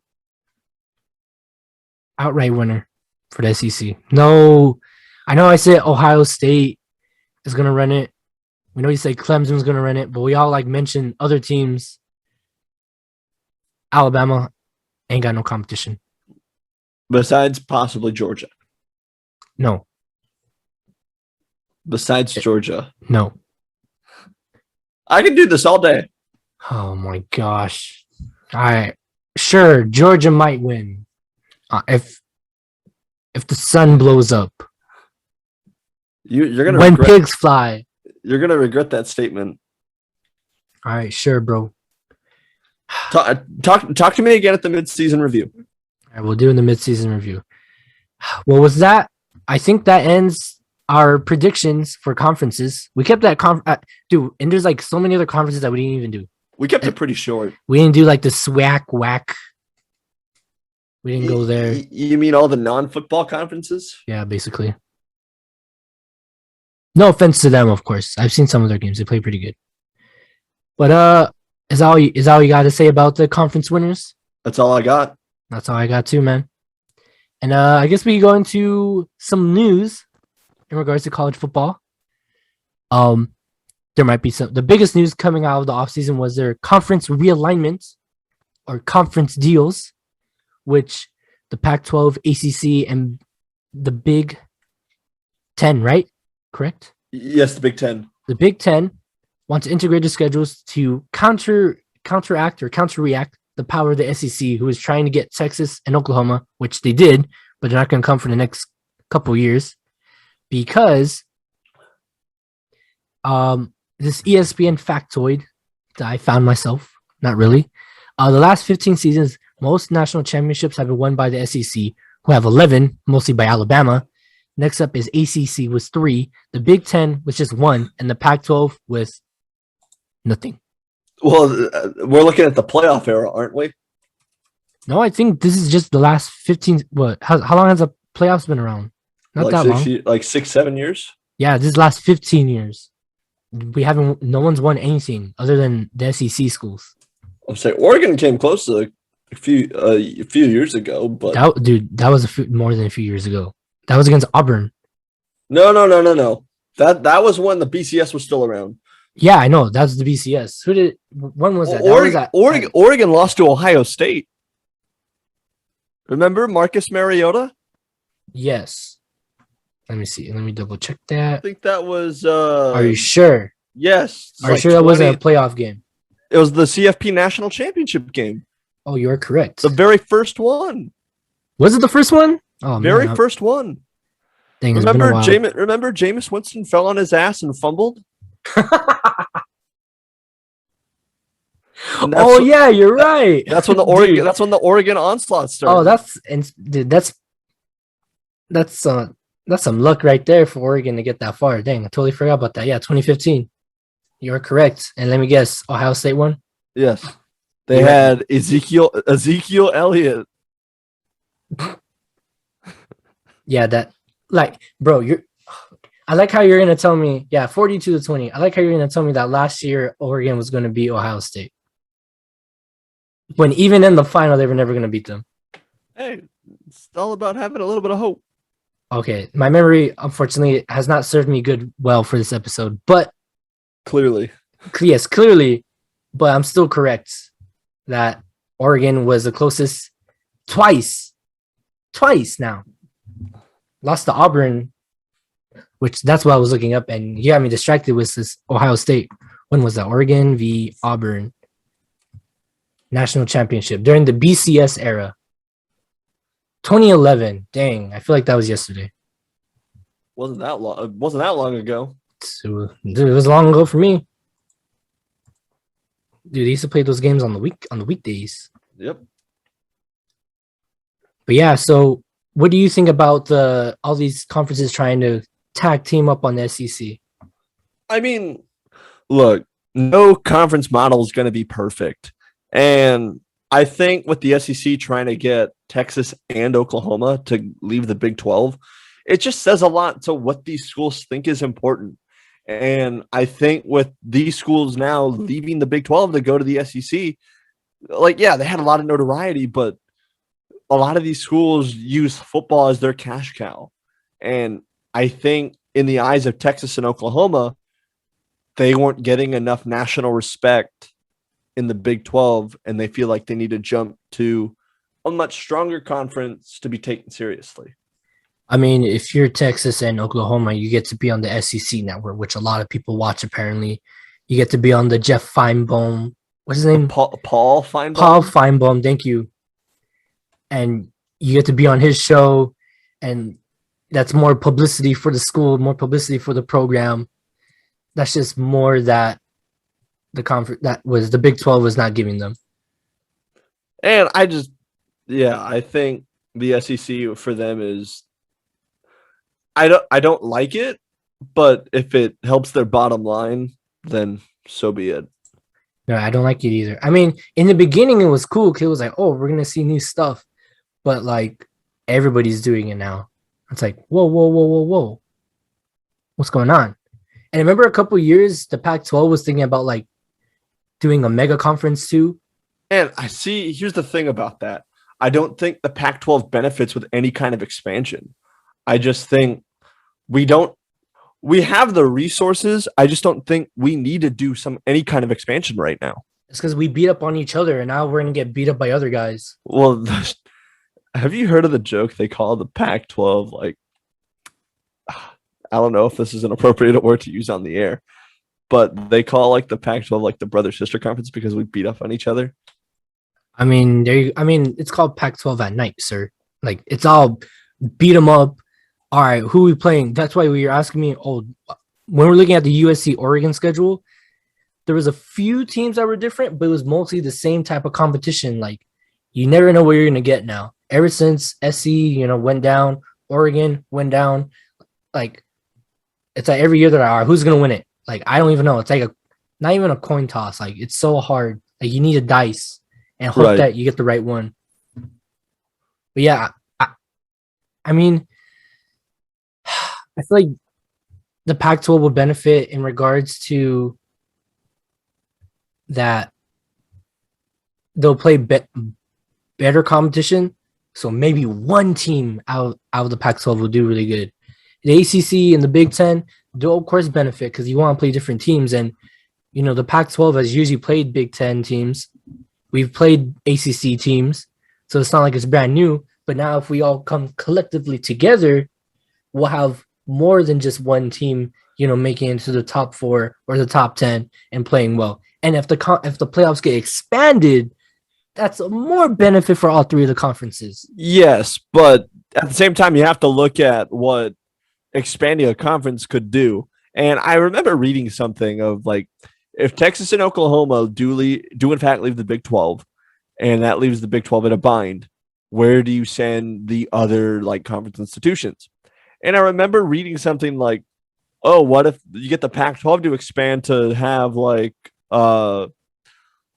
TCU, Oklahoma State all in the Pac-12? It's like, yeah, then you can like spread the divisions out, but then the Pac-12 loses its integrity. So I don't mind seeing the conference expand, but I am happy with how the conference model is right now. I mean, the way I see, I don't think they're gonna like realign like everybody. Like it's gonna be like kind of how it is now, except it's gonna be more open. So instead of USC playing BYU and San Jose State, we're gonna play. Well, I don't want to say Clemson and Ohio State, but we're gonna play another insert ACC team here and insert Big Ten team down here. You get what I'm saying? Ironically, as we talk about this, I just get an alert on my phone from The Athletic. The Big Ten, the Pac-12, and the ACC are expected to formally announce an alliance tomorrow. You guys suck. So as of this recording, there is no alignment, but there should be an alignment. There is an alliance in the works with the other Power Fives, which means we might start seeing marquee matchups between these schools. So USC, Ohio State in the next few years in the horseshoe isn't necessarily out of the picture. I mean, we used to see it a lot more often before, and then the scheduling contract just gave up, went out, and that was it. We never saw no more USC at the horseshoe. So it'd be a good return, even though the last time USC played Ohio State, which I believe was the Sugar Bowl, the Cotton Bowl. Thank you. Fake fan. Shut up. I was just happy. I tried like having a little thing at my house, and luckily everybody was busy. And my one friend that said he might have came, he didn't come, which I was lucky because, well, he got their asses kicked. So I wish I would have known you by then. I would have came over. No, it's okay. It's okay. I remember one of I think it was, what's his name, Bosa? Joey Bosa. Oh, Joey God. Bosa reacting because I guess this was USC's answers to blocking him. A tight end, and his reaction, they caught it, like his hands are out, like, what? A tight end? Are you serious? Like, oh man, that's how bad it was. Like, even Ohio State players were like, dude, these guys don't even know what they're doing. That's how bad of a game it was. That's why I was glad no one was available that day. I wasn't inviting like a full party. I was inviting like 3 or 4 friends. But luckily, I was like, all right, cool. I'm just gonna change the channel. Again, fake fan. Hey, I've gone down with the ships multiple times. Have you though? Yes. I saw that Sun Bowl. Let's see. The Sun Bowl. Let's see, what was 2013? What was the disappointment of 2013? Oh, losing to UCLA to clinch a spot in the Pac-12 championship after beating Stanford 2 weeks prior. I remember we played Iowa or Nebraska in San Diego at Qualcomm Stadium. That was Wisconsin that we lost to. There we go. Yeah, I remember it was a red and white team. 14's disappointment was 14 was Boston College, and then there was the Jail Mary. What else was a disappointment in 2014? Did we play Iowa or Iowa State? Iowa was a mess. You know what? No, we're jumping off top. We're jumping off topic. We're getting sad. Okay, so Pac-12, good luck. ACC, they'll do good. Big Ten, they'll do good. SEC, we're coming for you. Another college football news. A lot of the conferences, which I guess will transition from playing to logistical reasons, have reverted back to their standard policy of 2020. And if any player on any of the teams have contracted the COVID-19 virus, the team must forfeit, which I know the Pac-12 has done that. I believe the ACC has done that. I think also the SEC has done that. Daniel, would you care to enlighten us more with more information, please? Honestly, I kind of like how these policies are set. I mean, there are like drawbacks to what it means.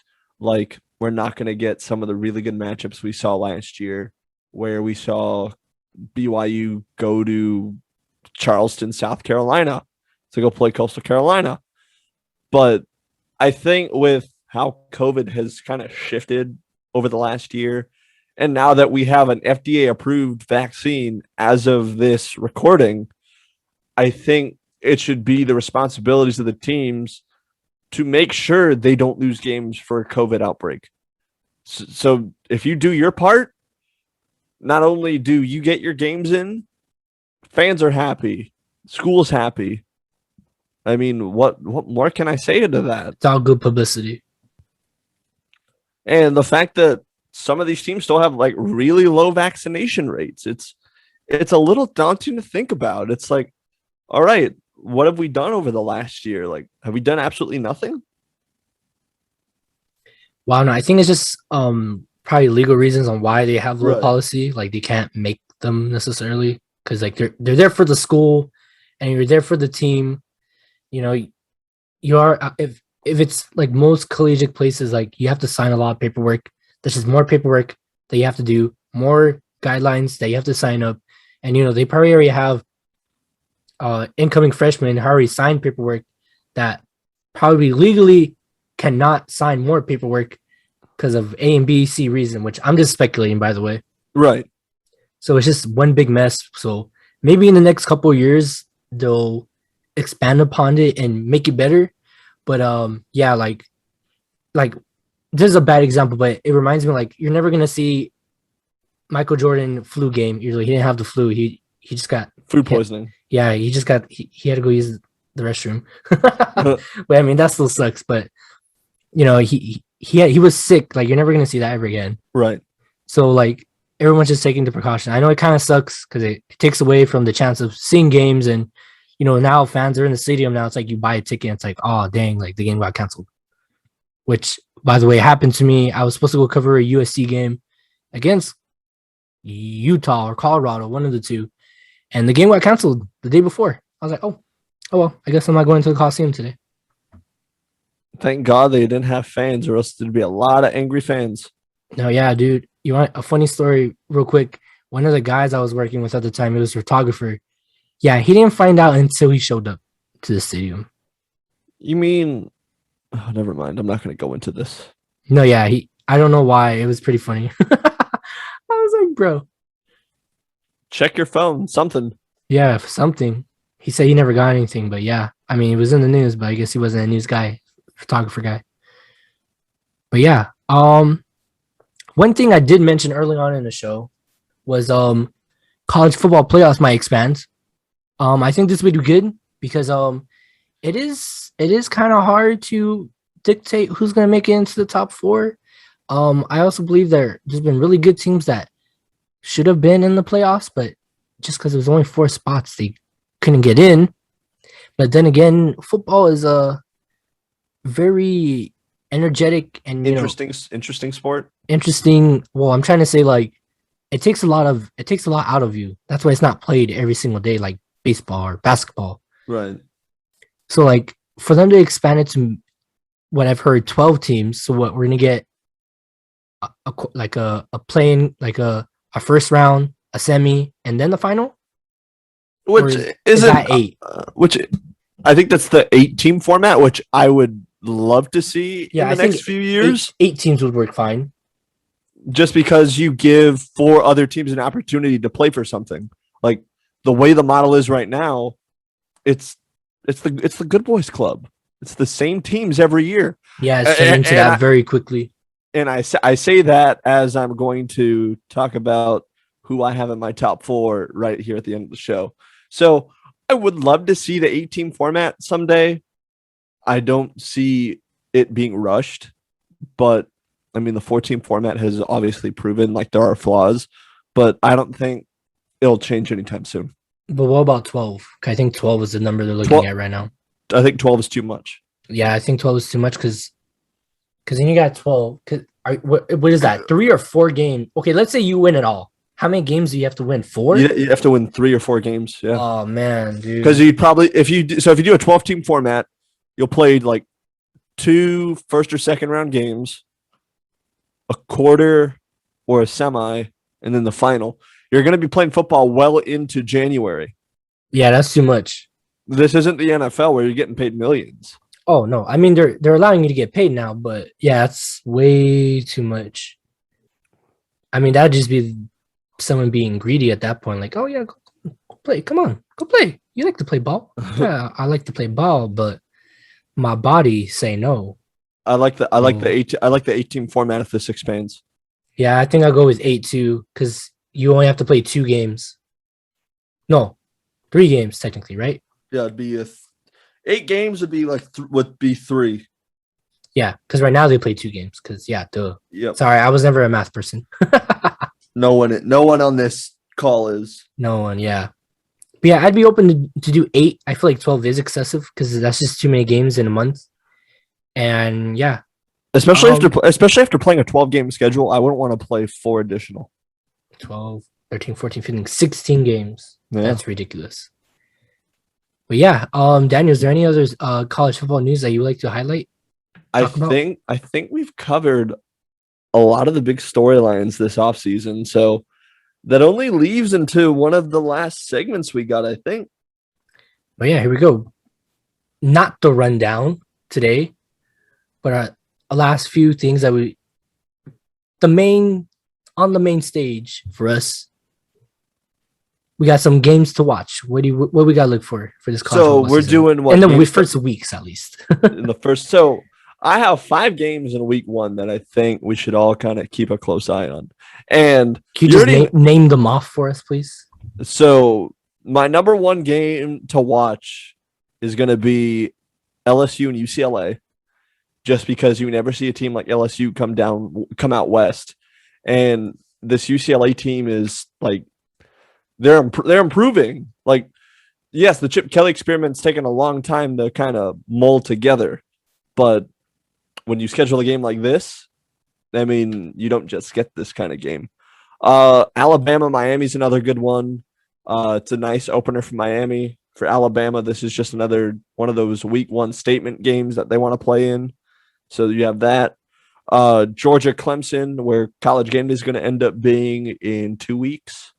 For Georgia, it means a lot. Clemson, it's going to mean a whole lot. I think that's a great opener for week 1. Ohio State and Minnesota, I think, is going to be a really good game in week 1. Just because you're starting a new quarterback at Ohio State who has to play on the road on a short week. And Minnesota has always been kind of patronized for playing the schedule they do in the Big Ten. And I just think this could be Minnesota's game to kind of show the nation, like, hey, even if we don't win, we're going to play Ohio State tough. So I think Ohio State really needs to be careful of how they approach Minnesota. My last game, obviously, San Jose State at number 15 USC. Like I said before, San Jose State is on the rise. I do think they're going to give USC a run for their money as a team playing on the road, as a team of the defending Mountain West champion, with a quarterback who I think actually won the conference offensive player of the year. I do think San Jose State is going to hang tough with USC. I don't think they're going to win, but I do think it's going to be a damn good game. Interesting. For me, in the first week, just give a few. I see Boise State at UCF on September 2nd on a Thursday night game. That should be interesting because, of course, I say UCF should play good and Boise State should play good. Yeah, that Ohio State Minnesota game on Fox on another Thursday game. Dude, there's a lot of Thursday games. That should be week 1. There's always good Thursday games. I don't know, but these games are like really, really good.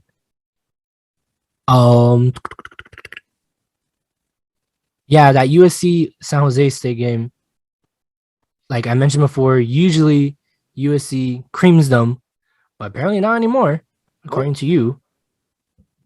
It's not as easy as it used to be. Number 19 Penn State versus number 12 Wisconsin. I love me some top 25 matchups because these are where all the good games. Those are the games that you have to win. A top 25 Big Ten matchup to start the season. Yeah, and then another game that's catching my eye: number 23 Louisiana at number 21 Texas. And There's one other game, which now I count. Louisville Ole Miss to close it off. Two non-ranked teams, but watch these two slip in at the end. You always got to watch out for those unranked teams. No, yeah, of course. I mean, like, it's not like basketball where it's like they have different teams that run the table, right? But like football, it's like, all right, it's long. It's a long, grueling season. So it's gonna see who's gonna last and who's gonna get on their horse and go. Let me see. What else we gotta talk about here real quick? All right. Actually, what am I talking about? This is it. So then, wait, no, we got one other topic. What other topic? Who's gonna win it all? Yeah, that's what I'm saying. This is it. Here we go. But first off, give me your top 4 teams and your first 2 out. Oh, I gotta give you your first 2 out? Yes. All right. But give me your first 2 out. Oh, damn. Georgia's out. And then I think Georgia's out, but they might win SEC. Get out of here. Is that why they're gonna lose and get kicked out? I think them losing in the SEC championship game knocks them out. Yeah, them losing in the SEC championship will knock them out. Shaking my head. And then so Georgia's out, and then my sleeper here, I do think Texas A&M can make some noise, but I think Georgia has the best shot out of the two. So I'll say Georgia and Texas A&M are my first 2 out. Yeah. And then my top 4 is Clemson, Oklahoma, Alabama, and Ohio State. Wow, you're going to take it as it is? Dude, yeah. You're wild. I'll take it as it is. And if it's not as it is, I'll flip Alabama and Georgia, and I'll put Georgia in the top 4. Okay, hold on to your predictions. We're really in the top 4/top 6. Mine is similar, although at my number 6, I got Cincinnati. My number 5, I got Notre Dame. And number 4, I'm going to take Oklahoma.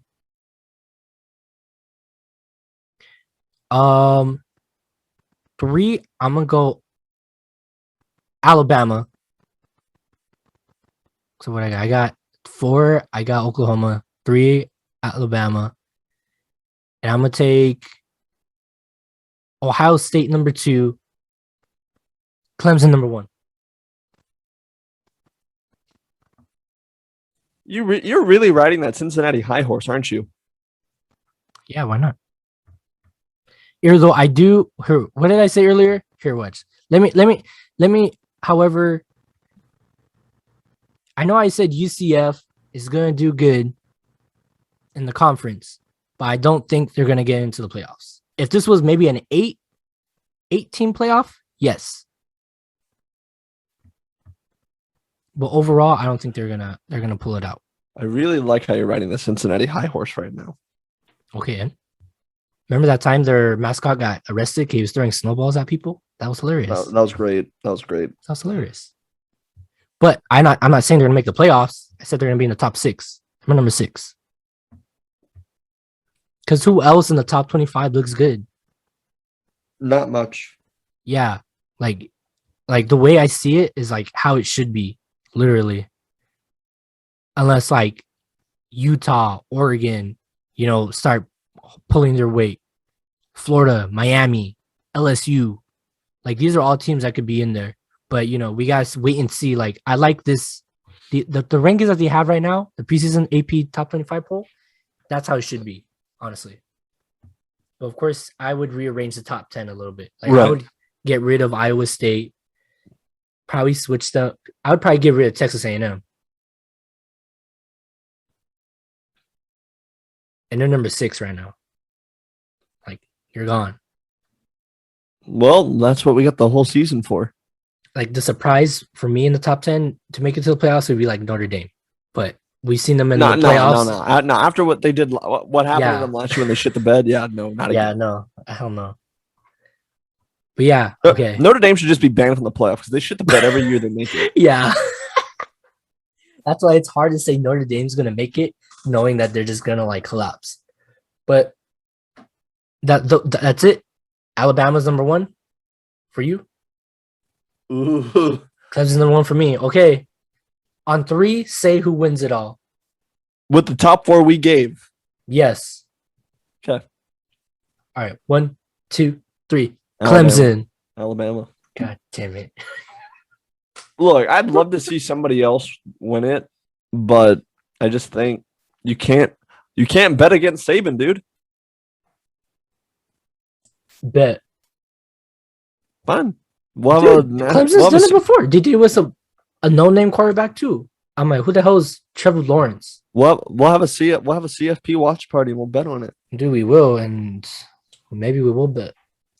We'll go to Buffalo Wild Wings. Make a $200. Nah, I'm just kidding. You thought. We'll do a $200 pool. Hell no. Get some of the old Bulletin Sports guys in on it too. There you go. Shout out to my boys, Jeremy Gonzalez and Matthew Barrero, who made the Bulletin go round. There you go. But I guess that's where we departure. I mean, we don't even have to say why. We already said our reasons why Alabama's good, why Clemson's good. We don't got to repeat any of that. We good. Like I said, just look at the name, look at the school, look at what they've done over the past couple of years. I think Clemson's a certain lock for the playoffs and a certain lock to win it all for me. I look at the history of Alabama and what they've been able to do.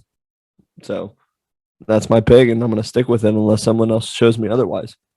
Yeah, I mean, you just have to. Well, they'll show them. Alabama will show you otherwise. But yeah, I think that's it. They're winning the cup. We already said why. Daniel, is there anything else that you would like to bring up on our very long opening show of the podium? I just want to say this was a great show. A lot of opinions were tossed around back and forth. I don't understand why you're not a San Jose State believer, but I'll save that for the midseason review after this game happens in about 2 weeks. But I really did enjoy being on here, so thank you for having me. I look forward to watching football for the next 12 weeks. So if anybody tries to call me and I don't answer on Saturdays, you'll know why. And there you go. He will be watching at 6 a.m. ESPN College Game Day with Lee Corso. Be watching game day from 6 to 9, then watching games from 9 to midnight. Pac-12 at night. But yeah, if that's everything you got to say, where can the people find you, Daniel, on the socials? On the socials, you can find me on Instagram at dtomtheannouncer and on Twitter at therealdptom. Yeah, there you go. Thank you for listening to the first ever Podium Show here on the Rambling Runoff. Please subscribe to the podcast here on YouTube if you'd like to hear more of the rambling. Of course, this is one show for this week. You'll get more this week also, featuring our usual host, Danny Tan. And I'm Robert Rios. That was Daniel Tom helping me out today with his college football preview. And this was the Rambling Runoff. You can find us on Twitter at @offrambling. And we got an Instagram now.